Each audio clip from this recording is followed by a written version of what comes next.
5 حاجات مهمين جدا الراجل بيدور عليهم في أي واحدة. أول حاجة راحته معاكي، يعني لما يكون مضغوط في شغله، دراسته، في حياته، ويلاقي الإنسانة اللي تهون عليه مش اللي تزود وتخلص عليه. زي مثلا لما بيتضايق كلمة بسيطة منك زي مالك، احكي لي ايه اللي مضايقك او اللي مزعلك، دي بتفرق معاه جدا.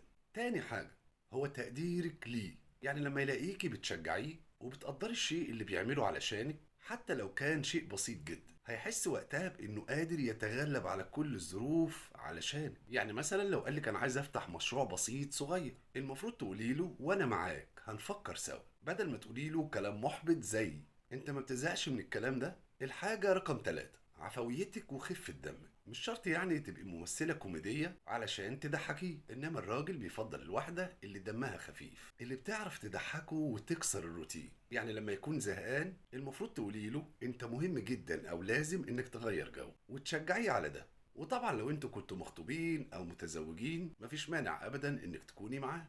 الحاجة البسيطة دي بتفرق. رابع حاجة احترامك ليه.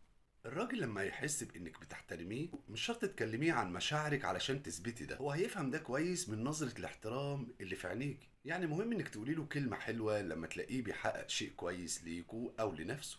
خامس حاجة الشراكة في الحياة، يعني تشاركوا بعض في كل شيء في حياتكم بتعملوه وتاخدي رأيه وياخد رأيك، عشان يحس فعلا بانك جيشه الوحيد وانت كمان تحس بنفس الشيء. يعني لو انت بتخططي لشيء معين مهم انك تاخدي رأيه علشان ما يحسش انه ضيف في حياتك. خلاصة كل الكلام ده ان الراجل زي المرأة تمام، بيدور على الامان والحب واللي بتحترمه واللي بتدعمه. الشكل ممكن يجذب حقيقي بس في الاول، بس الروح الحلوة والعشرة هما اللي هيخلوه يكمل فعلا.